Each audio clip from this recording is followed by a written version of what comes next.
हिमवती ने शिव को निगला, ये कथन कितना सत्य है? इस पर अच्छा, कुछ प्रकाश डालिए। धूम न धूमवती ने शिव को निगला। अच्छा, तो ये धूमवती रहती कहाँ थी? जो ये निगल जाती थी ये भाई, सुने हैं। आदमी को निगल जाती थी। कौन सी चक्की का आटा खाती थी ये? हाँ, बड़ी स्ट्रांग थी भाई ये धूमवती, शिव को निगल गई। तो प्रैक्टिस तो बड़ी करी होगी धूमवती ने। ये कथन कितना सत्य है? अच्छा, वो क्या है, उसने पहले बहुतों को निगला होगा और कईयों को उगला होगा, तभी तो शिव को निगला होगा ना, है कि नहीं? पर ये कौन सी चक्की का आटा खाती थी, ये तो बताओ। ये धूमवती कौन सी चक्की का आटा खाती थी? हैं? हाँ, अगला प्रश्न किसका है? धूमवती की खोज जारी रखो, पता करो। अरे कौन सा त्रिफला खाती थी? शिव को खा के अभी मैं पचा भी गई होगी वो। नहीं, आप पूछ लो, चलो आपकी शिव बात को पूछ लो, खाना पचाना। आपकी बात। हम्म स्वामी जी, हम्म मुझे ये पूछना था कि जिज्ञासु होना के दौरान जब हम जिज्ञासु होते हैं हम्म तो उस दौरान हम क्या कर रहे हैं कि हमारा जो दिमाग के लॉजिक जो चलते रहते हैं, जो तर्क चलते रहते हैं, एक्चुअली हम जिज्ञासु होके उन तर्कों को सेटिस्फाई करते हैं। तो फिर जिज्ञासु होना कहाँ तक ठीक है? देखो, जिज्ञासु जो होता है उसमें मन का वह हिस्सा एक्टिव होता है। एक तो कुतूहल, कुतूहल में जो है मन का लोअर पार्ट जो है वह एक्टिव होता है, जो अवचेतन मन में के भीतर रहता है, वहां से कुतूहल उठता है। और जिज्ञासु का अर्थ होता है जो मध्य में है, मध्य में है, तो उसमें जो है वह जो लोअर पार्ट है अवचेतन और चेतन दोनों का समावेश होता है। तो वहां पर जो द्वंद्वात्मकता सबसे ज्यादा होती है, जिज्ञासु के पास द्वंद्वात्मकता सबसे ज्यादा होती है। कुतूहल जिसके पास होता है उसके पास द्वंद्वात्मकता बहुत कम होती है, क्योंकि वो पशु के निकट होता है। उसका कुतूहल तो रहता तेज है, लेकिन उसको उत्तर मिले ना मिले कोई दिक्कत नहीं, उत्तर नहीं मिला तो वो बात खत्म हो जाती है। जिज्ञासु जो है उसके साथ थोड़ा उलझता पुलझता है, और वो अपने बुद्धि के तई, अपने धारणाओं के तई उनको जस्टिफाई करता है।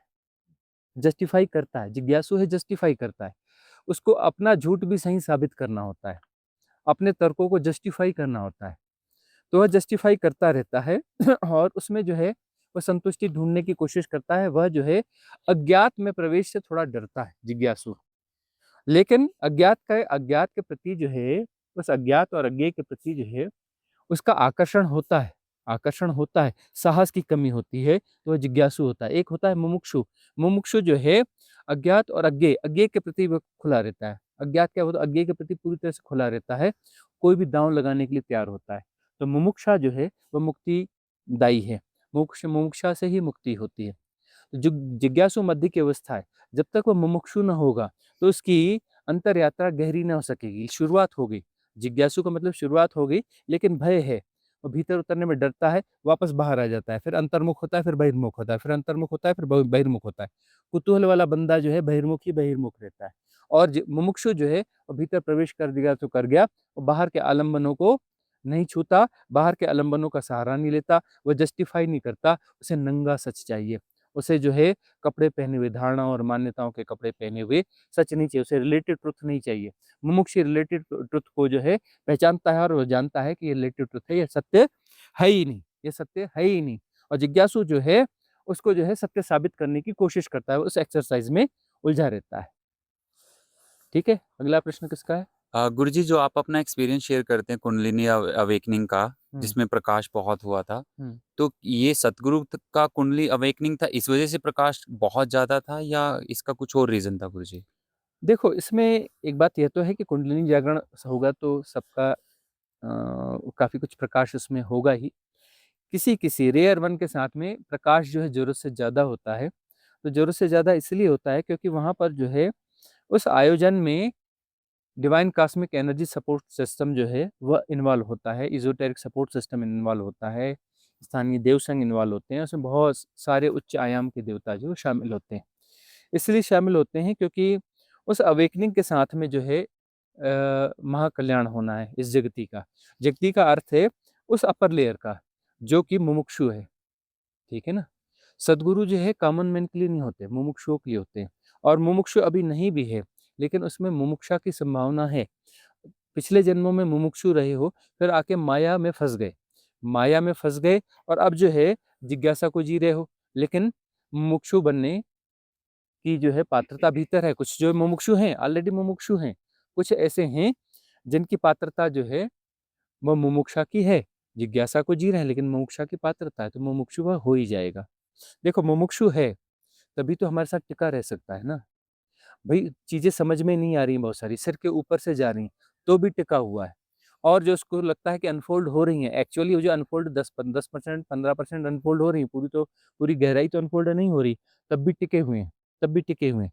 तो उनके पुण्य हैं, उनकी संभावना है, पिछले जन्मों की साधना है, उनकी मुमुक्षा की संभावना है, मुमुक्षु हो ही जाएंगे। और मुमुक्षु हो जाएंगे तो मुक्ति होनी ही होनी है। अगला प्रश्न कुछ हाँ। गुरुजी, आप जैसे बताते हैं कि हम लोगों को, हम अपनी सेल्फ की बात करें कि 5000 साल पुरानी गीता हमें आज तक नहीं समझ में आई और आपकी जो देशनाएं हैं वो मतलब 5000 साल बाद जाके अनफोल्ड होंगी। तो हम लोग इसको किस तरीके से मतलब कि करें कि हम लोग इसको जो देशनाएं हैं ज़्यादा से ज़्यादा हमारे भीतर उतर सके? देखो गीता जो है बहुत सारे लोग को अनफोल्ड नहीं हुई, बस वो रट्टा मारते हैं और उसका बहुत सुंदर अर्थ भी निकाल लेते हैं जी। और उस पर टीकाएं भी लिखी जाती हैं, लेकिन वो टीकाएं कोई मूल्य की हैं नहीं। हजारों टीकाएं लिखी गई हैं और उनका कोई मूल्य है नहीं। और जो उस पर जो है वो बहुत सारी कथाएं होती हैं, सब भागवत सप्ताह ये सब होते हैं, उनका कोई मूल्य दिखता नहीं। न वो बैठा है वह परम ज्ञान को उपलब्ध है ना, न वह अपना जो है बुद्धत्व एनलाइटनमेंट को उपलब्ध है, और जो ना सुन रहे हैं उनमें कोई जो ऐसे गुणात्मक परिवर्तन दिखता है कि अरे सुनते सुनते भागवत सप्ताह सुनते सुनते उनका एनलाइटनमेंट हो गया। तो ये सब तो अपना चलता रहेगा, लेकिन क्या गीता किसी को ना समझ में आई होगी? ऐसा तो नहीं है ना। कुछ लोग हैं जिन्हें समझ में आ गई। तो ये देखो, तुम यदि ये जो पूछ रहे हो ये इस हिसाब से पूछ रहे हो कि 800 करोड़ लोग हैं और यहाँ पर जो है देशना तो अपने समझ में आ नहीं रही है। अब जो है गिने चुने जो है 22-23 हज़ार लोग जुड़े हुए हैं, उसमें से जो है नियमित सुनने वाले जो 1000-1200 लोग हैं जो नियमितता से इसे सुनते हैं। तो अब जो है इतने कम लोग हैं, इतने कम लोग हैं, और रिट्रीट्स के आयोजन करते हैं तो कुल रिट्रीट्स में 200-300 लोग आते हैं, आना जाना सब मिलाकर। तो इतने से लोग जो हैं, इतने से लोग सुन रहे हैं, तो ये बात बनेगी कहाँ से? बात इतने में ही बनती है। सब इसे समझ पाएँगे ये ज़रूरी नहीं है। और ये जो है इस देशना को यदि सुनते रहोगे, इसकी नियमितता में बने रहोगे, तो बस इस पे छोड़ दो। तुम्हारी पात्रता समझने की अपने आप विकसित हो जाएगी। तुम जो है उसकी चिंता ना करो अपनी पात्रता की। तुम ये देखो कि तुम्हारी नियमितता बनी हुई है या नहीं बनी हुई है। बीच में मन आकर तुम्हें ज्ञान तो नहीं दे जाता, बहुत तो सुन लिया, या समझ में नहीं आ रहा है, या तो फिर हो गया कि अरे गुरुजी को तो हमने समझ लिया, हो गया, अब क्या बोलेंगे गुरुजी। अब जो है यदि इस प्रकार की धारणाओं में न फंसोगे, तो देखते रहोगे कि रोज नित्य नूतन नई-नई चीज़ें आएँगी और कौन-सी चीज़ क्लिक कर जाएगी, कौन-सी चीज़ जो है एक चोट बन जाएगी और तुम्हारा सेपरेशन टूट जाएगा और परम ज्ञान उपलब्ध हो जाएगा, बोधि घट जाएगी, एनलाइटनमेंट हो जाएगा, कहाँ नहीं जा सकता। तुम्हें सिर्फ डटे रहना है और टिके रहना है, यही सार सूत्र है। गुरुजी, कुंडली अवेकनिंग और सेल्फ रियलाइजेशन में कुछ डिफरेंस होता है या कुंडली अवेकनिंग के बाद सेल्फ रियलाइजेशन ईज़ी हो जाता है? कुंडलिनी अवेकनिंग का मतलब होता है कि वह जो है दिव्य ऊर्जा का जागरण हुआ और वह जो मूलाधार के ऊपर कुंड है, उस कुंड से जो कि फिजिकल नहीं है, वहाँ से दिव्य ऊर्जाएँ उठकर स्पाइनल कार्ड के थ्रू जो है चक्र भेदन करते हुए सहस्त्रार तक पहुँची, सारे चक्रों का भेदन करते हुए सहस्त्रार तक पहुँची है। तो उसको कुंडलिनी जागरण कहते हैं। कुंड से ऊर्जा उठ करके ऊपर सहस्त्रार तक जाएगी तो कुंडलिनी जागरण हुआ। अब जो है कुंडलिनी जागरण के बाद में जो है सेल्फ रियलाइजेशन यानी स्वयं का जानना होगा। तो यह होगा उसके बाद में ही होगा ना, उसके लिए बहुत ज़्यादा ऊर्जा की ज़रूरत है ना, बहुत ज़्यादा सजगता की ज़रूरत है। तो बहुत ज़्यादा सजगता के बाद ही वह जो है जागरण होता है। तो ये बाद की घटना है सेल्फ रियलाइजेशन। गुरुजी, सेल्फ रियलाइजेशन के लिए कुछ एज भी कुदरत की तरफ से बेसिक कम से कम एज भी कुछ निर्धारित है, मतलब क्या ब्रेन किस तरीके से परिपक्व होना चाहिए? नहीं, वह देखो उसकी साधना के ऊपर निर्भर करता है। बहुत सारे ऐसे साधक हुए हैं जिनकी पिछले जन्मों में बहुत अच्छी साधना हुई और अगले जन्म में वो बच्चे थे और उनको आत्मज्ञान हो गया। बहुत छोटी उम्र में हो गया, है ना?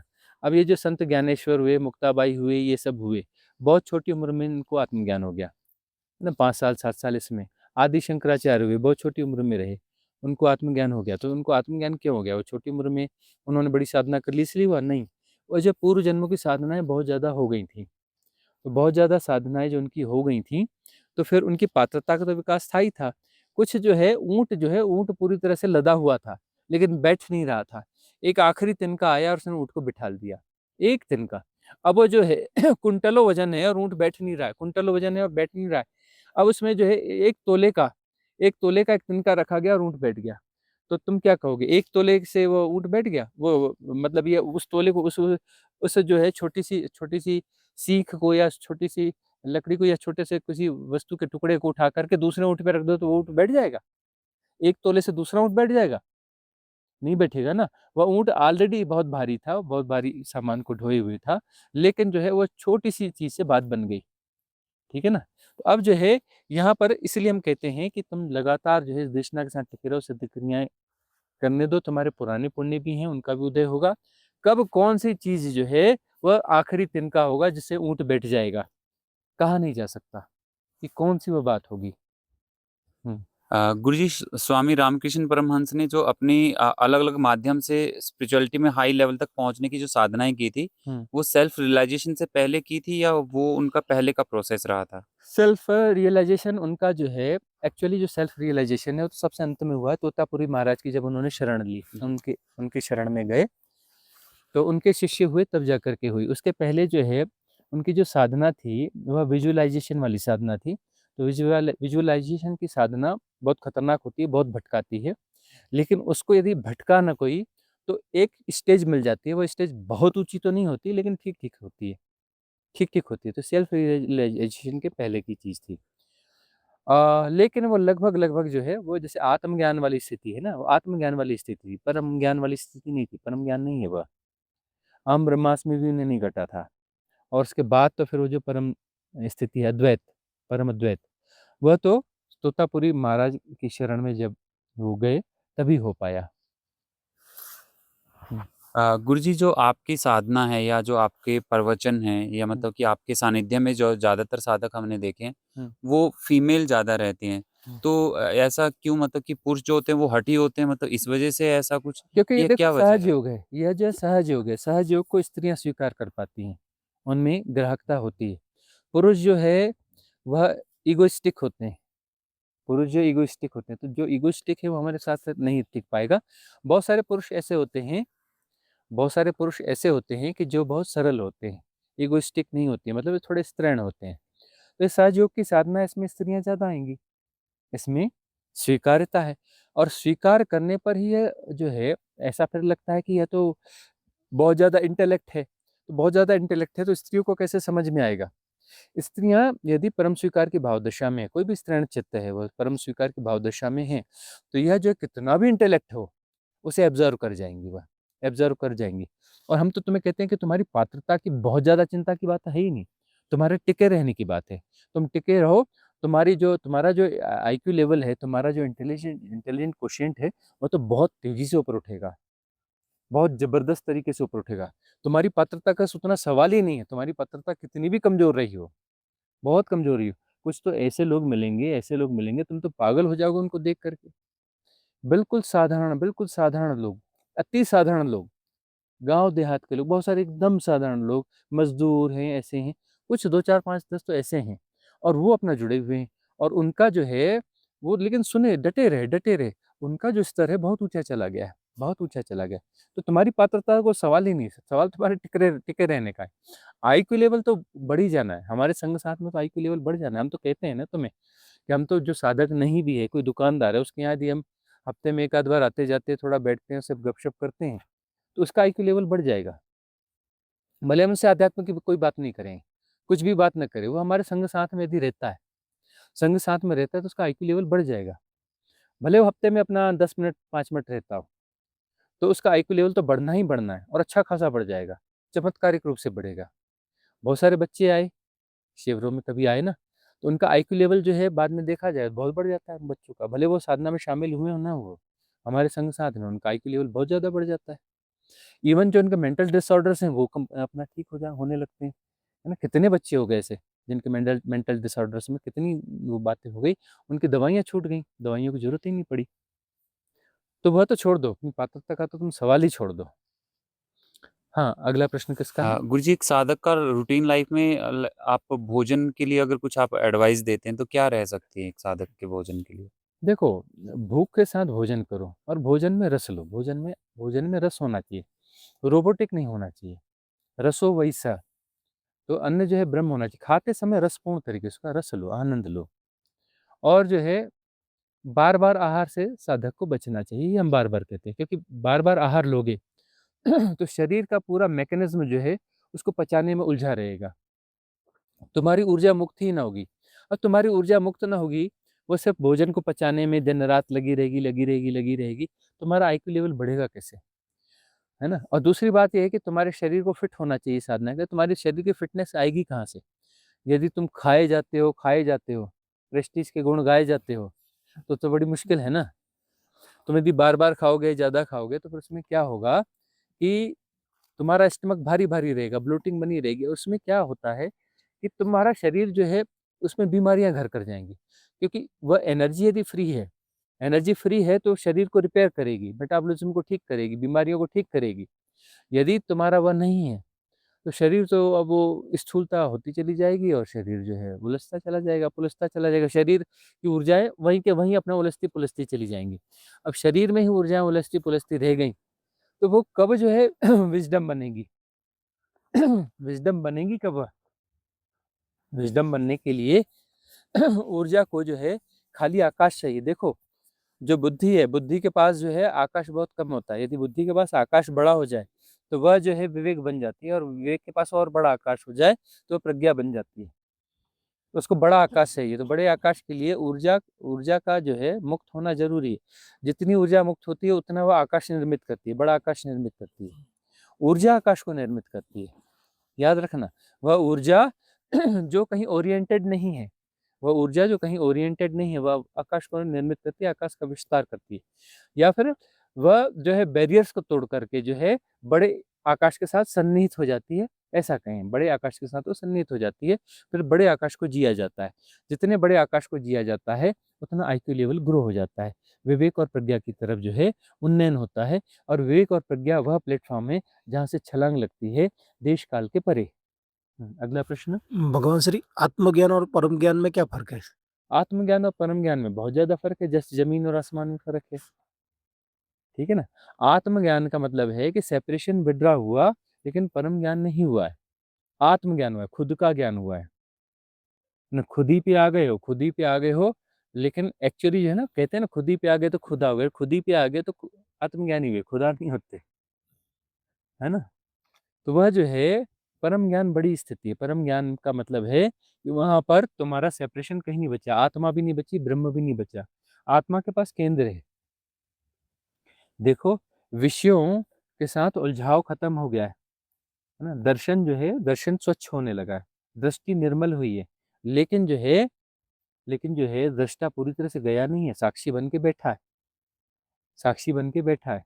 तो दृष्टा यदि पूरी तरह से विसर्जित होता है, तब जो है वहाँ पर जानना स्वभावगत हो जाता है, तो ब्रह्म हो जाता है।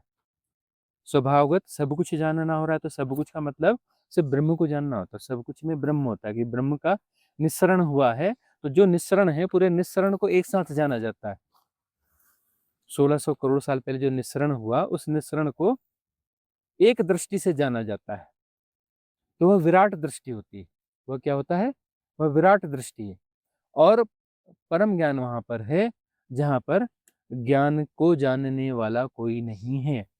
ज्ञान को जानने वाला कहीं भी कोई भी नहीं है, और ज्ञान को जानने की कोई कोशिश नहीं है, कोई एक्सरसाइज़ नहीं है। वहाँ पर परम ज्ञान है। जहाँ ज्ञान को जानने की एक्सरसाइज़ है, वहाँ परम ज्ञान नहीं हो सकता। जहाँ ज्ञान को जानने वाला कहीं भी, कैसे भी, कितने भी थिन रूप में मौजूद है, वहाँ पर परम ज्ञान नहीं हो सकता। और परम ज्ञान जो है, परम ज्ञान हो रहा है, वही सृष्टि हो रहा है, परम ज्ञान ही सृष्टि है। परम ज्ञान ही 64 आयाम है। परम ज्ञान 64 आयाम को नहीं जानता, परम ज्ञान ही 64 आयाम है। परम ज्ञान ही पूरी कायनात है। सब कुछ वही है, परम ज्ञान के बाहर कोई भी नहीं है। परम ज्ञान के बाहर कोई भी नहीं, परम ज्ञान ही है, वही हो रहा है, ठीक है ना? तो जो नहीं है वो परम ज्ञान है और जो हो रहा है वो परम ज्ञान है। जो नहीं है मतलब तुम्हारी जो भाषा में नहीं आता है वह, जो नहीं है, जो अनंत है, असीम है, निर्गुण है, निराकार है, निर्वाती अनंतता है। इस प्रकार से हम उसे इंगित कर रहे हैं शब्दों में, लेकिन उसमें वह नहीं आता, इस इंगित में वो नहीं आता। तो जो नहीं है और जो हो रहा है सब वही है, अलग-अलग नहीं है। ठीक है ना? भगवान श्री कृष्ण ने गीता में उत्तरायण और दक्षिणायन में ऊपर के चक्र और नीचे के चक्रों की बात की है, तो कृपया उसके बारे में बताएं। देखो ये हाँ। जो है सिंबॉलिक चीजें थी कि हाँ। उत्तरायण और दक्षिणायन, है ना? हाँ। अब जो है ऊपर के चक्र और नीचे के चक्र, हृदय चक्र है उसके ऊपर 3 चक्र हैं, नीचे 3 चक्र हैं, 7 चक्र हैं। तो अब वो जो है उनको सिंबॉलिक रूप से कहा जाए, अरे चक्रों के बारे में तो हम बहुत ज्यादा बता चुके हैं और इस सिंबॉलिक को अनफोल्ड करने की क्या जरूरत है? अब हम इतना बता चुके हैं कि धूमावती ने शिव को निगल लिया। अरे भाई तुम जो है तुम शिव को निगलने के लिए तो हम तुम्हें रोज सिद्ध क्रिया कराते हैं कि तुम शिव को निगलते क्यों नहीं? हाँ, निगल जाओ ना शिव को। शिव कहाँ है? भीतर है ना। तो तुम धूमावती कब बनोगे? अब तुम उस कथाओं में अपना उलझते पुलझते रहते हो। अरे तुम्हें जो निगल जाना है ना शिव को, अनंत को, असीम को, निर्गुण को, निराकार को, भीतर जाके पाओगे। भीतर उतरो, ठीक है ना? तो हम जो तुम्हें दे रहे हैं कुछ निगलने के लिए दे रहे हैं ना, ग्रेस।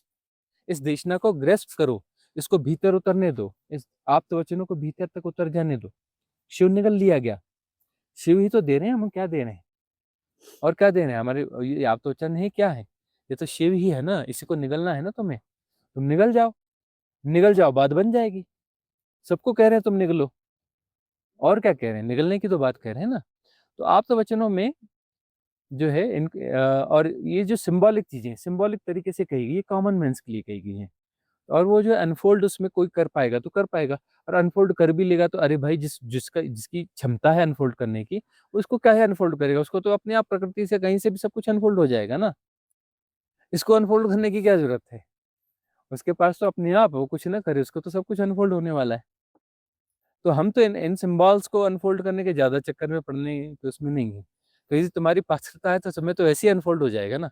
और इन आपतोचनों और देशनाओं के बाद में अपना क्या चीज है जो अनफोल्ड होने से रह जाएगी? क्या रह जाएगा?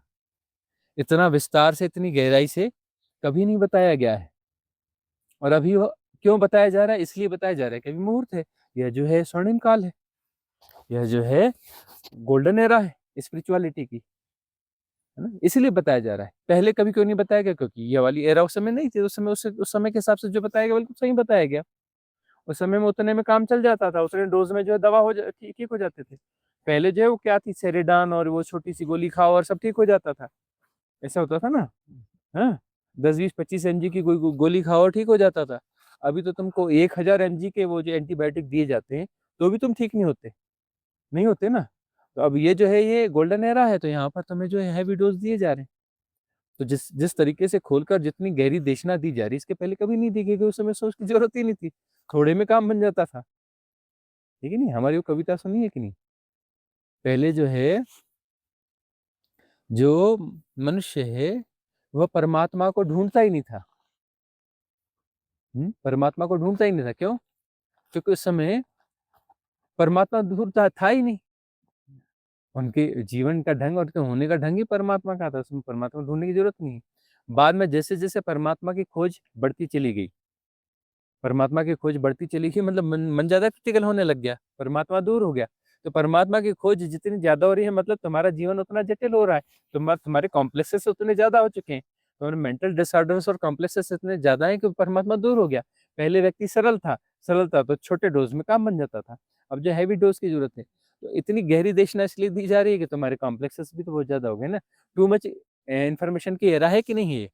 कितना स्पिरिचुअल गार्बेज इस एरा में, सबसे ज्यादा पॉलिटिकल गार्बेज बहुत, मतलब बहुत है, लेकिन स्पिरिचुअल गार्बेज से कम है। इकोनॉमिकल गार्बेज, फलाना गार्बेज, तो पॉलिटिकल गार्बेज से 9 गुना ज्यादा क्या है?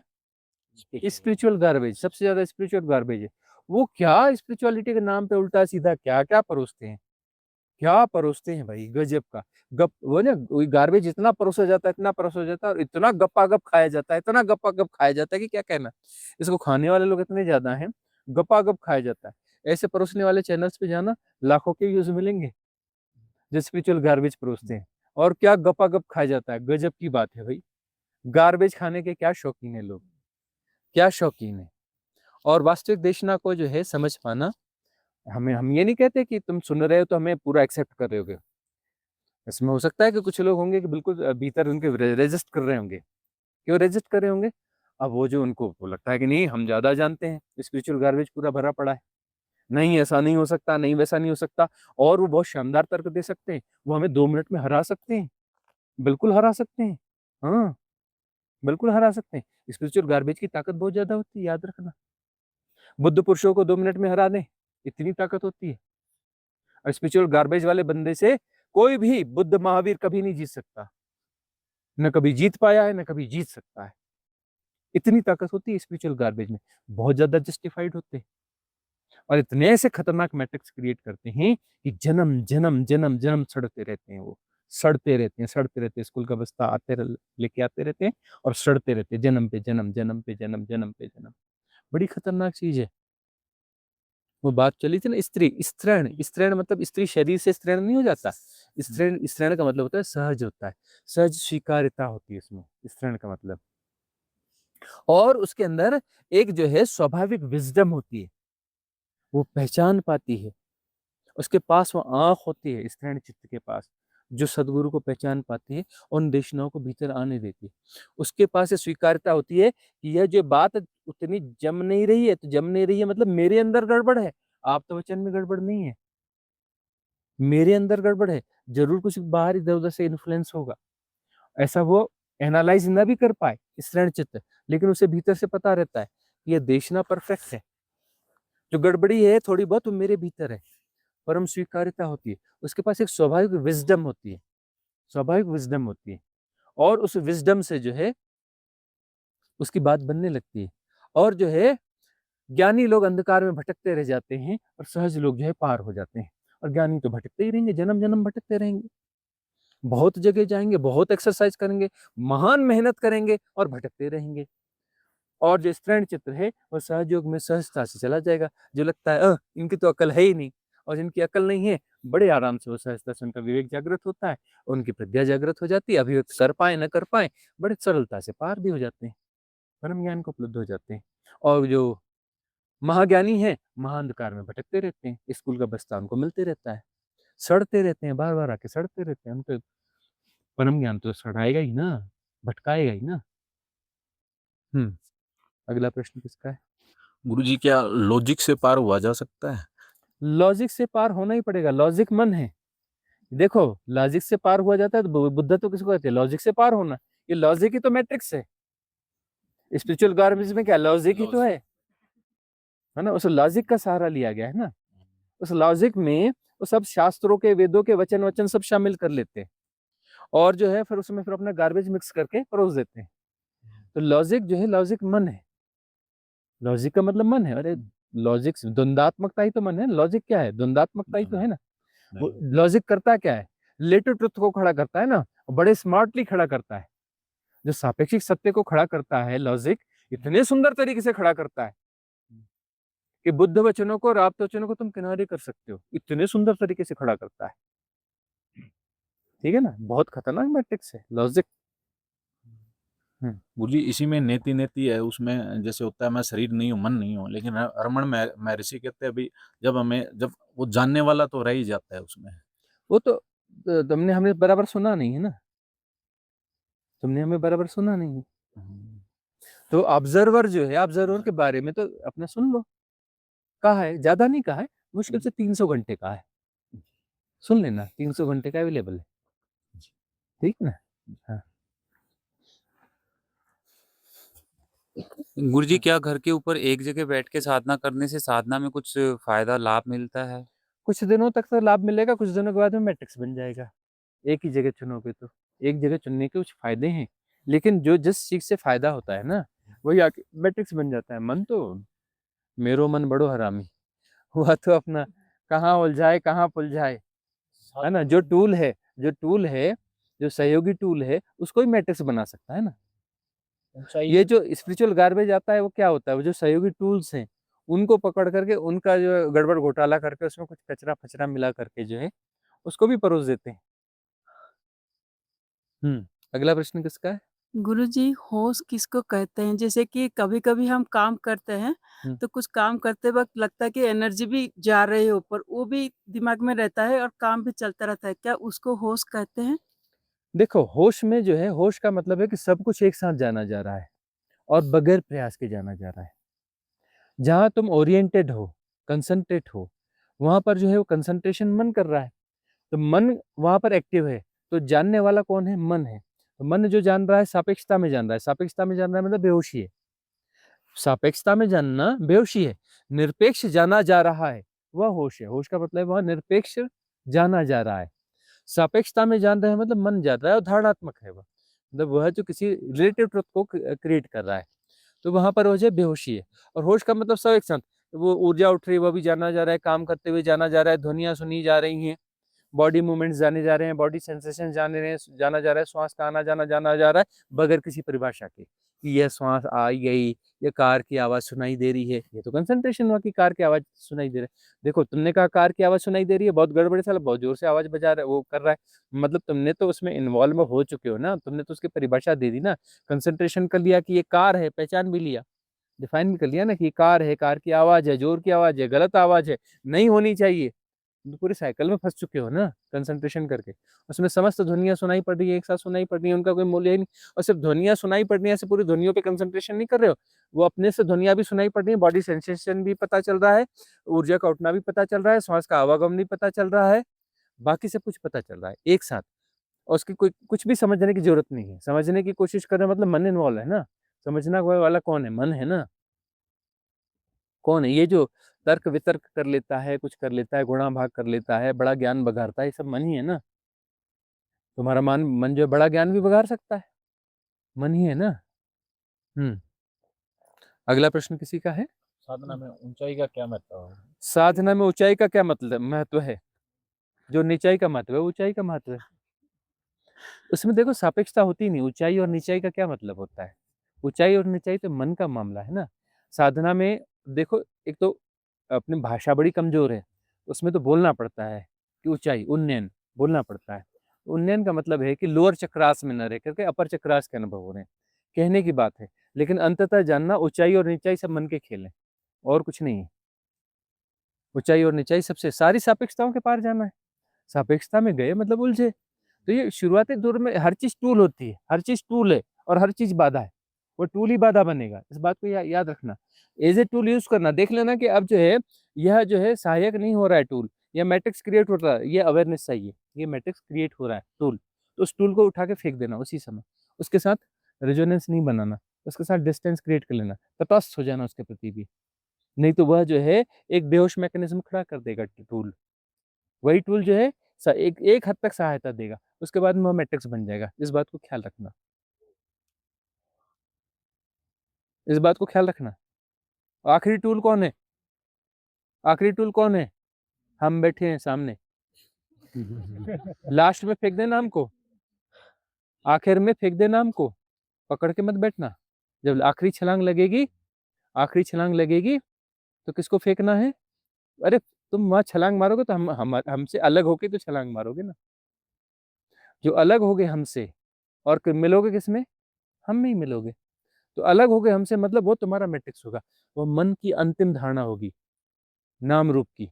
और मिलोगे हम में मतलब वह हमारा नाम रूप ना होगा, क्योंकि वहाँ हम और तुम एक ही हैं, हम और तुम अलग हैं ही नहीं। ठीक है ना? आखिरी टूल हमें याद रखना। गुरुजी, अगर 2 सद्गुरु मिलते हैं तो वो आपस में क्या बात करते हैं? यदि 2 सद्गुरु मिलें और आपस में बात करें तो समझ लेना कि दोनों सद्गुरु नहीं है। सद्गुरु है ही नहीं वहाँ पर। मुस्कुराते हैं एक-दूसरे को देख के बस। अभी देखो कि ऐसा जनरली बहुत रेयर होता है, ऐसी घटना बहुत रेयर होती है। होता ये होता है कि एक सद्गुरु होता है और एक आध कोई गुरु होगा, है ना? या फिर इन्फ्लुएंसर होगा या फिर गुरु होगा। बहुत सारा इन्फ्लुएंसर है, वो गुरु से भी महान दिखते हैं, सद्गुरु से भी महान दिखते हैं। अभी तो यही है, सद्गुरु को तो पहचानना मुश्किल है ना। इन्फ्लुएंसर जो है सद्गुरु से महान दिखते हैं। बहुत सारे गुरु हैं सद्गुरु से महान दिखते हैं। ठीक है ना? तो ये तो तुम्हारे लिए बहुत बड़ी पहेली होगी, तुम उस समय जो है कन्फ्यूज़ हो जाओगे। क्योंकि उसके पास तामझाम बहुत बड़ा रहता है, गुरुओं के पास और इन्फ्लुएंसर के पास। सद्गुरु के पास तामझाम नहीं होता। उनके पास जो प्रेजेंटेशन बहुत स्ट्रांग होता है, गुरुओं के पास और इन्फ्लुएंसर के पास। सद्गुरुओं के पास प्रेजेंटेशन बहुत स्ट्रांग नहीं होता है। ठीक है ना? गुरुदेव, हाँ। आप बोलते हो कि आप एक बात जो बोलते हो कि कभी दोहराते नहीं हो। हुँ। हम सेशन सुनते हैं तो हमको लगता है कि ये बात तो स्वामी जी वो लास्ट सेशन में सुनी थी। हुँ। तो मतलब ये ऐसा है कि जब जो जिस टाइम पे आप जो बात बोलते हो वो जो मोमेंट है वो दोबारा हम कभी तो उस मोमेंट को उद्घाटित कर रहे हैं, उस सत्य को उद्घाटित कर रहे हैं जो हियर एंड नाउ है। लेकिन तुम फँसे हो अतीत में, हम नहीं फँसे हैं, फँसे तुम हो। नहीं समझ तुम वहाँ से जो है अपना कुछ खींच के ले आ रहे हो, इम्प्रेशन को खींच के ले आ रहे हो। और जो है जब हम वह कह रहे हैं, उस समय के सत्य को हमने कहा था, वो घट रहा था, हो रहा था। इस समय का सत्य घट रहा है। तुम्हें वो शब्द एज़ इट इज़ सुनाई पड़ रहे हैं, दोहराव सुनाई पड़ रहा है। वो तुम्हारे मन का मैट्रिक्स है। यदि तुम उसमें डूब सको, तो ये तो सहारा मतलब शब्द जो है ना, एक बहाना है, बहाना है। हम जो तुम्हें दे रहे हैं, वो बहुत अलग चीज़ दे रहे हैं। हम तो तुम्हें परम शिव दे रहे हैं। हम तो दे रहे हैं तुम्हें निगलने के लिए, तुम धूमावती बनो और शिव को निगल लो। हम तो सीधे शिव शिव ही पहुँचा रहे हैं तुम्हारे भीतर ना। हुँ, समझिए उच्च लोक का देवता हुँ। बारे में। उच्च लोक के देवता के बारे में क्या बताएँ? उच्च लोक के देवता आप भी तो थे। क्यों नीचे लोक में क्यों आ गए? उच्च लोक में तो थे। तिरुपत्या? Hmm. In past life, you are also a higher being.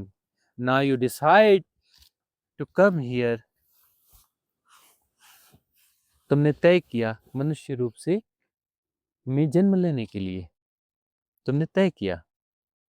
क्यों तय किया? क्योंकि उच्च लोक में भी फसावट है। फसावट ही है। तुम किसी भी आयाम में रहो, यदि तुम सेपरेशन को जी रहे हो तो फसावट ही है। वहाँ पर जो है मन अलग किस्म का हो जाएगा, लेकिन मन तो रहेगा ही ना। मन तो रहेगा ही ना। वहाँ का जो स्पेस है, वहाँ का जो टाइम है अलग हो जाएगा, लेकिन वो रहेगा ही ना। तो वहाँ पर जो शरीर है, वो शरीर अलग हो जाएगा, लेकिन शरीर तो रहेगा ही ना। तो शरीर की क्षमताएँ थोड़ी ज़्यादा हो जाती हैं कि वहाँ तुम्हें भूख नहीं लगेगी, प्यास नहीं लगेगी, वहाँ तुम्हें ठंड न लगेगी, गर्मी न लगेगी, वहाँ तुम्हें जाने के लिए किसी व्हीकल की ज़रूरत न पड़ेगी। तुम आकाश मार्ग से गमन कर सकते हो, मतलब वहाँ आकाश है, वहाँ समय भी है और आकाश भी है। तो आकाश का ढंग बदल गया, उसका स्पान चेंज हो गया, है ना? टाइम का जो है इल्यूज़न डिफरेंट हो गया। माया थोड़ी अलग किस्म की हो गई। माया वहाँ पर भी है। सारे आयामों में माया है। माया तो वहाँ पर है ही ना। तो उच्च लोक में जाकर के तुम्हारा उन्नयन हो जाता है, एक हिसाब की बात है, और जानने वाले जानते हैं कि वह एक किस्म का पतन है। क्यों पतन है? तुमने अपने परम संभावनाओं को चूक गए। और यह जो है, ये प्लेटफ़ॉर्म जो है, इसलिए था कि तुम यहाँ से जंपिंग बोर्ड में जो अप एंड डाउन्स को जीते हुए तुम जो जंप मारोगे, यदि स्पिरिचुअल गार्बेज में न फँसे तो। स्पिरिचुअल गार्बेज में फँस गए तो तुम बहुत तर्कशील रहोगे, दुनिया में सबको जीत लोगे और स्कूल का बस्ता उठाकर पैदा हो जाओगे। पूरी दुनिया जीत लोगे और भारी स्कूल का बस्ता लेकर के पैदा हो जाओगे धम्म से नीचे। कोई माइक का लाल तुम्हें नहीं बचा सकता जन्म लेने से। तो इस एरा में सबसे ज़्यादा सावधानी किस बात की है? स्पिरिचुअल गार्बेज बहुत स्मार्ट है, गजब का स्मार्ट है, बहुत तर्क है, फट-फट जीत जाता है। उसके बाद ज़बरदस्त डेटाज़ हैं, ज़बरदस्त प्रेज़ेंटेशन है, ज़बरदस्त फॉलोवर हैं, ज़बरदस्त भीड़ है, ज़बरदस्त प्रभाव है, हर जगह नंबर 1 है, हर जगह जीतता है, हर जगह जीतता है, सिर्फ़ तुम हारते हो। तुम जीत-जीत कर हार जाते हो। स्पिरिचुअल गार्बेज उससे तुमने बचा लिया, तो इस गोल्डन एरा में तुम पार हो जाओगे। क्योंकि देखो, तुम कहीं से भी आए हो, स्पिरिचुअल गार्बेज तो तुमने भी खूब खाया है, हमें पता है। कौन-कौन सी 5D और क्या-क्या वो ट्विन फ्लेम और दुनिया भर के हाँ? और यह और फलाना, जाने क्या-क्या चलता है। बहुत सारे स्पिरिचुअल गार्बेज सबने खाया हुआ है, खा के ही आए हो। बहुत सारे लोगों ने खाया है, खा के ही आए हो। स्पिरिचुअल गार्बेज तो तुमने बहुत खाया है। उसकी क्लींजिंग कर लो। क्लींजिंग कर लोगे तो बात ठीक है, नहीं कर पाओगे तो गए। सब जीतोगे, खुद हारोगे बस। हर जगह तुम जीत जाओगे और बुरी तरह हार करके जन्म हो जाएगा तुम्हारा, भारी स्कूल का बस्ता लेकर के चले आओगे। क्योंकि जो अपर डायमेंशंस की बीइंग्स होती हैं, वो भी कुछ किसी तरीके की सिद्ध क्रिया वगैरह का सहारा लेते हैं वैसे हम देखो समझ अपर डायमेंशन की जो बीइंग्स होती हैं, वहाँ पर जो है वहाँ पर जो है वो क्रियाएँ नहीं हो सकती हैं। वहाँ पर इस तरीके से क्रियाएँ नहीं हो सकती। क्रिया करने के लिए एक वो बहुत गहरी चीज़ हो गई कि क्रिया करने के लिए लोअर डायमेंशन है, 3 डायमेंशन में ही इसके उसमें ही जो है इस माया जाल से जो निकल गया है, वहीं पर वो क्रिया कर सकता है, वही क्रिया दे सकता है। तो तुम क्या समझते हो? तुम कहते हो कि गुरुजी यहाँ आपके पास जो है बस ये 30, 40, 50 लोग, 60 लोग, 70 लोग, 100 लोग इतने इकट्ठे होते हैं एक बार में और ऐसे-ऐसे करके जो 12-1500 लोग एक्टिवली हैं और अपना कुछ लोग ज़्यादा साधना करते होंगे 5-10 हज़ार लोग होंगे। इतने लोग हैं। तो इतने ही लोग क्यों हैं? ये तुम्हें दिखता है, तुम्हें दिखता है। तुम्हें पता है यहाँ कितने लोग बैठे हैं? थाउज़ेंड्स है, थाउज़ेंड बीइंग्स यहाँ मौजूद हैं ये सुनने के लिए। सिद्ध क्रिया में थाउज़ेंड्स बीइंग होती हैं। 2-4 साधक को पता चलता है, वो आके बताते हैं, इतने लोग बैठ गए, इतने लोग उठ के चले गए, ये क्या है? हम कहते हैं शांत। आते हैं, आएँगे, सब जाएँगे। सबको आना है, सब जाना है। तो थाउज़ेंड्स ऑफ बीइंग्स आती हैं, हायर डायमेंशन की बीइंग्स आती हैं सिद्ध क्रिया में शामिल होने के लिए। थाउज़ेंड्स में आती हैं, थाउज़ेंड्स, मल्टी थाउज़ेंड्स में आती हैं। तो उनको आना होता है यहाँ पर।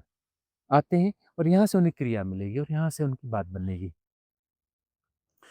उनकी बात जो है यह बनेगी। अनागामी लोगों के लिए तो बहुत अच्छा है कि वो उन क्रियाओं में आएँगे और वहाँ उनका आसानी से उनका वो पार हो जाएँगे। ठीक है ना? वो तो इंटैक्ट हो सकते हैं। हाँ। गुरुजी ये जहाँ पे फिजिकल सदगुरु प्रेजेंस होता है ये वहाँ पे ही है वहीं और पे ही कि बात बनेगी, वहीं पे बात बनेगी। मतलब फिज़िकल सद्गुरु के बगैर बात नहीं बनने मतलब वाली। जैसे हम लोग अगर क्रिया कर रहे होते हैं वहाँ पे नहीं होती ये बीइंग जहाँ पे सदगुरु प्रेजेंस होता है। वहीं पर आएँगी, लेकिन वहाँ पर यदि तुम क्रिया कर रहे हो तो जो एज़ोटेरिक सपोर्ट सिस्टम है, वो वहाँ पर एक्टिवेट होगा। वो तुम्हारे लिए जो है कुछ अनुकूलता बनाने की कोशिश करेगा, उसकी लिमिट्स होती हैं, लेकिन वो कुछ ना कुछ ज़रूर करेगा तुम्हारे लिए। यदि तुम उसी वाणी में करो, इसलिए हम कहते हैं ना कि यूट्यूब पे चलाओ उसको, तो उसको जो है वहीं पर वैसे ही करो या हो सके तो टेलीविज़न पे हम कहते हैं कि उसको टेलीविज़न के साथ अटैच करो। तब वहाँ पर जो है एक सपोर्ट सिस्टम तुमको ज़्यादा मिलेगा, उस फ्रीक्वेंसी में मिलेगा। ये जो वाणी है ना आप्तवचन में एक फ्रीक्वेंसी होती है, वो फ्रीक्वेंसी कुछ काम करती है। जब हम नॉर्मली बात करते हैं और जब देशना में बात करते हैं, जब हम नॉर्मली बात करते हैं, जब सिद्ध क्रिया में बात करते हैं, तुम्हें तो फ़र्क महसूस होता होगा ना? जी। होता है ना? उस समय वो फ्रीक्वेंसी क्रिएट होती है, वो फ्रीक्वेंसी जो बहुत ज़रूरी है, याद रखना। तो वह जहाँ पर भी बजेगी, ये वाणी जहाँ पर भी तुम संग्रहित करो इलेक्ट्रॉनिक माध्यम से, किसी माध्यम से, वो फ्रीक्वेंसी क्रिएट होगी और वहाँ पर जो है बात बनने लगेगी। ये ग्रेट मिस्ट्री है। अगला प्रश्न किसका है? गुरुजी जैसे हम गौतम बुद्ध की जो कथा सुनते हैं उन्होंने पेड़ के पीछे जाके अपने शरीर छोड़े थे हाँ, और 3 शरीर को अपर डायमेंशन के लिए छोड़ गए थे नीचे के पर्पज से। हाँ। तो ये मतलब कि आने वाली जनरेशन के लिए सहायक था, ऐसा सतगुरु रिमेनिंग सतगुरु भी करते हैं या ये उनके लिए उन्होंने जो पर्टिकुलर अब वह एक सिचुएशन बन गई थी ना कि सुजाता के जो प्रश्न थे, उन प्रश्नों को जो है वह उस समय के हिसाब से थे नहीं। तो अब जो है उसके लिए वह करना ज़रूरी था कि जिस प्रकार के प्रश्न उसने किए थे, वो बहुत गहराई से किए थे। बहुत ज़्यादा गहराई से उसने वह प्रश्न किए थे, ठीक है ना? बहुत ज़्यादा गहराई से किए थे मतलब बहुत गहरे केंद्रों से किए थे। इतने गहरे केंद्रों से किए थे कि वो प्रश्न सीधे अस्तित्व में छप गए, अस्तित्व में छप गए और उसका समय आया नहीं। तब जो है व्यवस्था देनी पड़ी। और इतने गहरे प्रश्न जो है करने के लिए सुजाता भी तो चाहिए ना, सुजाता भी तो चाहिए ना। तो सुजाता के गहरे गहरे प्रश्न थे। हमसे कितने बार पूछा जाता है कि वो प्रश्न बताओ, जी, ठीक है ना? हम नहीं बताते हैं ना, क्योंकि वो प्रश्न जो है ऐसे नहीं बताए जा सकते। तो बहुत वो गहरे प्रश्न थे उसके लिए व्यवस्था देनी पड़ी, सुजाता के लिए व्यवस्था देनी पड़ी। लेकिन सवाल सुजाता का प्रश्न का है, तो वह जो है अगली एरा में बराबर वह चीज़ एक सपोर्ट सिस्टम क्रिएट करेगी और उससे जो चीज़ घटेगी, वो साधकों के लिए सहयोगी होगी। सुजाता के जो प्रश्न थे, तुम प्रश्न कुछ करते हो, हम उसके साथ में बहुत जाने क्या क्या बोलते जाते हैं। तुम्हारा प्रश्न छोटा सा, तुम कहते हो ना जाने कितना बड़ा उत्तर, विशाल उत्तर, विराट उत्तर आ गया। नहीं देखते, हम प्रश्न नहीं बताते, लेकिन सुजाता के प्रश्नों के जो उत्तर देने चाहिए वो तुम्हारे प्रश्नों में समायोजित करके हम देते जा रहे हैं, क्योंकि हमें देना पड़ेगा। प्रश्न इतने गहरे थे, इसलिए तो हम दे रहे हैं ना। सुजाता के सारे प्रश्नों के उत्तर हम देंगे, और दे रहे हैं, लगातार दे रहे हैं, लगातार दे रहे हैं। तो वो क्रिएट इसलिए किया गया था कि उसके माध्यम से बहुत कुछ आएगा। अगला प्रश्न। भगवान, आपने अभी स्त्री चित और पुरुष चित के बारे में बात की, तो हम क्या अभी जितने भी पुरुष इधर है वो स्त्री चित वाला इसलिए उपलब्ध है हाँ, कि हमारे अगर पास जो टिक रहे हैं वो पुरुष जो है स्त्रीण चित्त हैं, वही टिक पा रहे हैं। जो पुरुषण चित्त है वो हमारे पास नहीं टिक पाएंगे, उनमें ग्राहकता है। स्त्रीण मतलब वो जो जिनके पास गर्भ है, जो कि ग्रहण कर सकते हैं, जो संभाल सकते हैं, इस अमूल्य चीज को भीतर एज इट इज जाने दे सकते हैं, उसमें ज्ञान से उसको विषैला नहीं करेंगे, करप्ट नहीं करेंगे, उनका ज्ञान जो है उनसे करप्ट नहीं करेगा, वही अपने भीतर गर्भ में ले जा पाएंगे। और गर्भ में ले जा पाएंगे तो फिर उन आप्त वचनों के साथ में वह द्विज बनेंगे, उनका पुनर्जन्म होगा, और द्विज के रूप में होगा, वह क्षुद्रता के रूप में विसर्जित होंगे, और विराटता के रूप में उनका जन्म होगा। और वहां पर भी हमारा सहयोग है ही है, क्योंकि हम जो है विराटता से राजी नहीं है, परम लीनता से राजी हैं, शिवोहम से राजी हैं, एकत्व परम एकत्व से राजी हैं, अहम ब्रह्मास्मि से राजी नहीं है। बीच की यात्रा के लिए हम हैं ही नहीं, बीच की यात्रा के लिए हम हैं ही नहीं। हाँ, अगला प्रश्न किसी का है? हम लोगों ने बचपन से मतलब कि भगवान शिव को या जो मतलब कि उपासना का जो वे रहा है, उसमें प्रकाश को ही उपासना के रूप में दिखाया गया है, मतलब प्रकाश ही प्रकाश है ऐसा करके, और गीतों के माध्यम से या किसी माध्यम से हो। और आप जो साधना करवाते हैं हमें डिवाइन डार्कनेस की करवाते हैं, तो ये इस एरा की रिक्वायरमेंट है या मतलब कि हम लोग जो अभी तक करते आ रहे हैं वो वे ठीक नहीं था? देखो, वो तो शुरुआत है, प्रकाश तो शुरुआत है, प्रकाश जो है ना शुरुआत है, और प्रकाश जो है ससीम होता है, देखा नहीं तुमने? प्रकाश जो है बहुत छोटा होता है, अनंत नहीं होता। तुम कहो नहीं जी बहुत बड़ा होता है, सूरज का प्रकाश आता है 8 मिनट 16 सेकंड लगाता है ना, 3 लाख किलोमीटर प्रति घंटे की रफ्तार से आता है, इतना इतना सूरज का डिस्टेंस है। तुम बताओगे कि स्टार्स हैं, वो लाइट ईयर्स में उनकी रोशनी आती है, मल्टी लाइट ईयर्स में आती है, लाखों साल प्रकाश चल के इस धरती पे आता है। तो प्रकाश तो बहुत बड़ा है, बहुत बड़ा हो सकता है ना, है तो क्षुद्र ना, बहुत बड़ा का मतलब क्या है? बड़ा क्षुद्र, ठीक है ना, वो अनंत तो नहीं है ना। प्रकाश कहीं पैदा होता है और कहीं तक जाता है, कहीं जाके विलेत हो जाता है, नष्ट हो जाता है। अरे अरबों खरबों लाइट ईयर्स की तक जाएगा, और कहाँ तक जाएगा? और उसमें और उसमें करोड़ गुना और बढ़ा दो। अरबों खरबों लाइट ईयर्स छोटी संख्या है, उसमें करोड़ों गुना अरबों गुना और बढ़ा दो, कहाँ तक जाएगा? कहीं ना कहीं जाके वो विलीन हो जाएगा। किसमें विलीन होगा? अंधकार में विलीन होगा। प्रकाश किस में विलीन होता है? अंधकार में। पैदा कहाँ से होता है? अंधकार से पैदा होता है, ये भी याद रखना। जन्म भी उसका अंधकार में है, और उसका विसर्जन भी, उसकी मृत्यु भी अंधकार में है। तो प्रकाश जो है एक टूल की तरह हो सकता है, शुरुआत हो सकती है, अंत नहीं हो सकता। हमारी देशना प्राथमिक नहीं है, तो प्राथमिक देशना तुम्हें प्रकाश की तरफ ले जाएंगी, हम तुम्हें प्रकाश की तरफ नहीं ले जाएंगे। हम कहेंगे ज्योतिर्मा तमसो गमे। हम क्या कहेंगे? ज्योतिर्मा तमसो गमे। हमें जो है उस डिवाइन डार्कनेस की ओर ले चलो। हमारी देशना डिवाइन डार्कनेस की देशना है, जो अनंत है, असीम है, निर्गुण है, निराकार है, देश काल के परे। आपका प्रश्न है? हाँ। आपने अभी भगवान कहा कि साधक एक जगह पे अगर साधना करता है तो मैट्रिक्स क्रिएट हो जाता है। तो कल कहा कि जैसे रूम में हम करते हैं तो रूम में भी कई मैट्रिक्स क्रिएट हो जाता है, तो अगर ऐसी स्थिति में फिर क्या करें? देखो, उस जगह का प्रयोग तो करना पड़ेगा, क्योंकि वह घर में तो वही जगह होगी ना, कोई 100 कमरे तो बनाओगे नहीं ना। और कमरे का मतलब वह नहीं होता, ये होता है कि कभी कहीं भी गए, बाहर गार्डन में कभी गए, कभी जंगल में गए, कभी इधर गए, कभी अनुकूलता हुई, स्कूल में जाते हो अपनी ड्यूटी, वहाँ कोई पेड़ पौधे रहते हैं, कभी उसके वहाँ कर लिए, कभी किसी जगह पे कर लिए। तो अलग अलग जगहों पर भी साधना होते रहनी चाहिए। तो उसमें क्या है कि देखो, एक जगह रहने के कुछ फायदे तो होते ही हैं लगातार करने पे, लेकिन वहाँ मैट्रिक्स क्रिएट हो सकता है, इसलिए बाहर भी होता रहा और वहाँ भी होता रहा। हम ये नहीं करेंगे उस जगह को बिल्कुल डिनाई कर दो, हमने ऐसा नहीं कहा। दूसरे अवसर भाई उस समय घर में नहीं हो, कहीं और हो, अवसर बन रहा है तो वहाँ भी साधना हो जानी चाहिए। किसी मंदिर चले गए, कभी कहीं चले गए, कि मंदिर में बड़ी अच्छी एनर्जी महसूस होती है, तो उसका लाभ लो, बैठ जाओ साधना के लिए। लोग आते रहेंगे भीख मांगने वाले, वहाँ भीख मांग के जाते रहेंगे। तुम तो अपनी साधना करो ना, एनर्जी पॉइंट का सदुपयोग करो।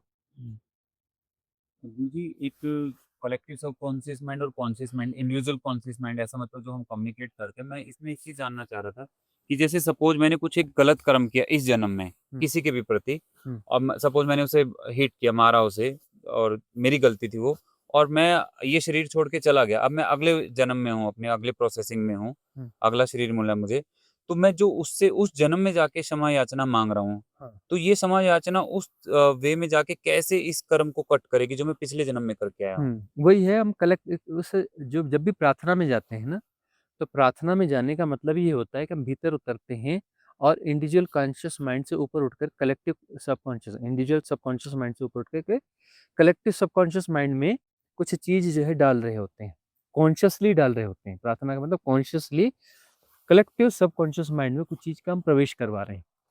तो वो जो सारे प्रोग्राम्स हैं, वो सारे आकाशीय रिकॉर्ड हैं, वो कलेक्टिव सबकॉन्शियस माइंड में।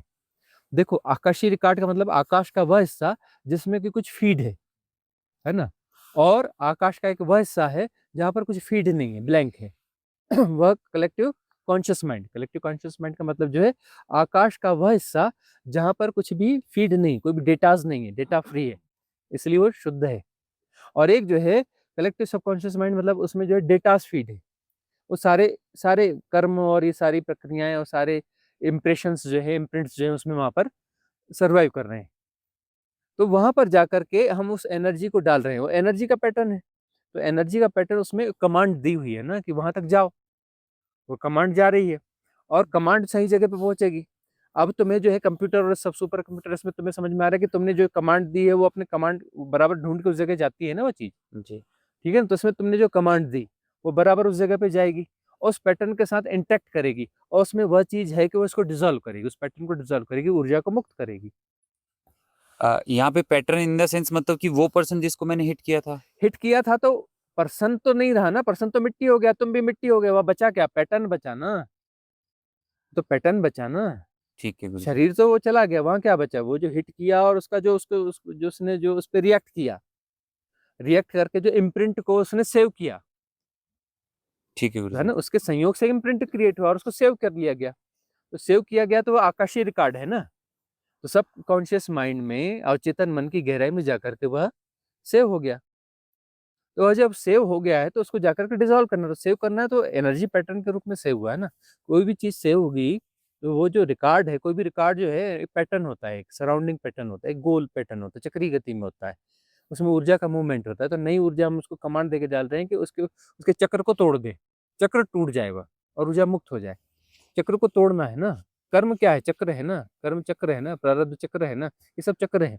उस चक्र को जाकर के डिसॉल्व करना है, तो चक्र खत्म हो जाएगा। चक्र खत्म हो जाएगा तो प्रिंट खत्म हो गया। क्षमा याचना से वह एक ऐसी कीमिया है, क्षमा याचना, मंगल कामना, कि वह जाके चक्र को डिसॉल्व कर देती है। तो गुरु जी क्या इसमें सिर्फ वो कर्म डिसॉल्व होंगे जो हमने मनुष्य के शरीर में किए थे, या नहीं उससे नहीं नहीं नहीं, सारे सारे सारे देखो, इससे पार उठो। ये जो है ऑल बीइंग्स के प्रति है, ऑल बीइंग्स के प्रति है। ठीक है ना। तो जितने भी हमारे इंटरेक्शन हुए हैं, किसी भी योनि में हुए हैं, कभी भी हुए हों, और उसके कोई भी इम्प्रिंट्स आकाशीय रिकॉर्ड में शेष है, हम सारे आकाशीय रिकॉर्ड को हम उसको डिलीट कर रहे हैं। सारे आकाशीय रिकॉर्ड को डिलीट कर रहे हैं जो कहीं से भी हमसे कैसे भी कनेक्टेड हों। और कमांड क्यों जाती है? क्योंकि तुम्हारे कलेक्टिव सबकॉन्शियस माइंड में उससे रिलेटेड जो उसको उधर इम्प्रिंट बनना है, वो तुम्हारे इधर भी उसका इम्प्रिंट होगा, तभी वो एग्जिस्ट कर रहा है, वो बैलेंस होता है, वो नेगेटिव पॉजिटिव क्रिएट होता है। ठीक है ना। और तभी वो बैलेंस होता है, तभी वो सर्वाइव करते हैं। तुम यहाँ से कमांड देते हो और वहां जा करके जब होता है तो दोनों पैटर्न एक साथ, दोनों दोनों रिकॉर्ड एक साथ क्लियर होते हैं। और रिकॉर्ड एक जगह नहीं हो सकता, तुम्हारे इंडिविजुअल कॉन्शियस माइंड में भी होगा और कलेक्टिव इंडिविजुअल सबकॉन्शियस माइंड में भी होगा और कलेक्टिव सबकॉन्शियस माइंड में भी होगा। दोनों जगह उसके इम्प्रिंट्स रहते हैं और वो जो है इंटरकनेक्ट रहते हैं, इंटरकनेक्ट रहते हैं, उनके बीच में भी ऊर्जा धारा बह रही होती है। इसलिए तो तुम अपना जो है, तुम्हारी इतनी ऊर्जाएं जो वेस्ट जाती हैं, इसलिए तो जाती हैं क्योंकि वो अंतर्धारा उनके साथ में कनेक्टेड रहती है। तो और इसलिए कमांड भी जा सकता है, यदि वो वे ना होता तो कमांड जाता कहाँ से? और वो तुम्हें इम्पैक्ट भी इसलिए करती है क्योंकि वो इंटरकनेक्ट रहती है, वो तुम्हारे भीतर कहीं ना कहीं तुम्हें प्रभावित करती रहती है ना, क्योंकि इंटरकनेक्ट वो है ही है। ठीक है, तो यहाँ जैसे डिजॉल्व करोगे तो वहां से भी डिजॉल्व होगी। हम लोग जैसे प्रतिक्षण अपना एक नया संसार क्रिएट कर रहे हैं, हम्म। तो उसको उसको तुम स्टॉप नया संसार नहीं, पुराना संस्कार को संभालते हो, नया संस्कार क्रिएट नहीं करते, नहीं गुरुजी, पुराने संसार को संभालते हो। संसार को, ओके। हाँ, तो उसको ब्रेक कैसे करें हम, नया संसार जो क्रिएट कर रहे हैं हम नया संसार नहीं क्रिएट करो, पुराने संस्कार को संभाल रहे हो। संस्कार को संभाल रहे हैं। संसार पुराने संसार को संभाल रहे हो, तुम नया संसार क्रिएट नहीं कर रहे हो, उसे संभाल रहे हो। संभालना छोड़ दो, अपने आप चला जाएगा। तुम संभाल रहे हो ना, इसीलिए तो है। संभालना छोड़ दो, तटस्थ, डोंट एसोसिएट। फीडिंग बंद करो, उसको पोषण देना बंद करो। तुम उसके साथ जुड़ते हो, अपनी पूरी चैतन्य की ऊर्जा को उसमें प्रवाहित करते रहते हो, उसकी फीडिंग बंद कर दो, तटस्थ हो जाओ। जो पांचों इंद्रियां समता में आती हैं जब, हाँ, तो मतलब कि इनकी सेंस में बहुत ज्यादा एक्टिवनेस बढ़ जाती है, मतलब नहीं नहीं, एक्टिवनेस नहीं बढ़ती, सहज हो जाती है। तो सहज हो जाती है तो वो 5 इंद्रियां नहीं रह जाती एक ही हो जाती है। 5 इंद्रियां रह नहीं जाती, एक ही इंद्रिय हो जाती है। और वो एक इंद्रिय एक कैसे रहेगी? अब ये जो मुकेश, इधर आना, ठीक है मुकेश, मुकेश, जी गुरुजी। हाँ, अब ठीक है। अब जो है दुनिया में 800 अरब की आबादी खत्म हो गई, सिर्फ एक ही आबादी, एक ही बंदा बचा, उसका क्या नाम है? एक बचा है, मुकेश बोला आपने। उसका नाम मुकेश होगा। कोई नाम जरूरत ही नहीं है। अच्छा, इसमें तो कहाँ लिखवाओगे जा करके अपना नाम? किसके पास लिखवाओगे? कौन बुलाएगा उस नाम से? उसका नाम क्या होगा? कुछ रखने की जरूरत कुछ जरूरत ही नहीं है, नहीं। ठीक है ना? तो एक स्थिति में जा करके फिर कुछ भी नाम रूप शेष नहीं रह जाता उस एकत्व में।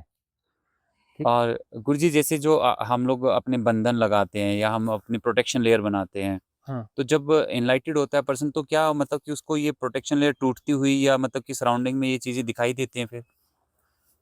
देखो, अब ये जो है चमत्कारों के प्रति आकर्षण को नहीं जीना चाहिए।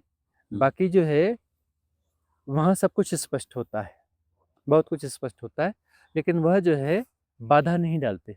हमें दिखता है बहुत लोगों के मन का जो गार्बेज गंद किस किस रूप में कैसा चल रहा है, सब दिखता है। उनके मन के मैट्रिक्स, इंटेलिजेंस के मैट्रिक्स, सारा गड़बड़ झला हमें दिखता है। लेकिन जो है हम उसमें ज़्यादा ऐसे हस्तक्षेप नहीं करते। किसी की फ्री विल है, उसको जीना है, अपने गंद को जीना है, ठीक है ना? उसको अपने गंद को जीना है तो उसकी फ्री विल है ना, जी। हम उसका सम्मान करते हैं। हम उसका सम्मान करते हैं, जीने दो उसको, अपने गंद के साथ जीने दो। उसको सेपरेशन को सर्वाइव करना है, कुछ जन्म सर्वाइव करना है। उसे नहीं दिख रहा है, उसे लगता है कि नहीं नहीं मेरा जन्म आखिरी है, दिखता रहे उसे। उसका दिखना क्या है, वो तो सापेक्षिक है, वो तो एक माया जाल है। तो हम गुरुजी, तो हाँ, मेरा प्रश्न यह था कि मतलब कि जैसे हम लोग अपने सराउंडिंग में एक प्रोटेक्शन लेयर लगाते हैं, हाँ, या आप एक क्रिया करवाते हैं जिसमें कहते हैं कि जब तक मैं परम उसमें तत्व में डिसॉल्व ना हो जाऊं, ये प्रोटेक्शन लेयर मेरे सराउंडिंग में रहनी हाँ। चाहिए, मतलब मुझे प्रोटेक्ट करे तो नेगेटिव डिसॉल्व हो जाएगी ना जब ना, देखो एक समय के बाद में तो डिसॉल्व होगी ना, क्योंकि उसके बाद में जो है जब परम स्थिति में आओगे तो वहाँ किसी प्रोटेक्शन लेयर की जरूरत नहीं है ना। जी गुरुजी। हम्म। तो सभा का विसर्जन करना है यहाँ पर। मंगल कामना करेंगे। भवतु सब मंगलम, भवतु सब मंगलम, भवतु सब मंगलम। सबका मंगल हो, सबका कल्याण हो, सबका मंगल हो, सबका कल्याण हो, सबका मंगल हो, सबका कल्याण हो।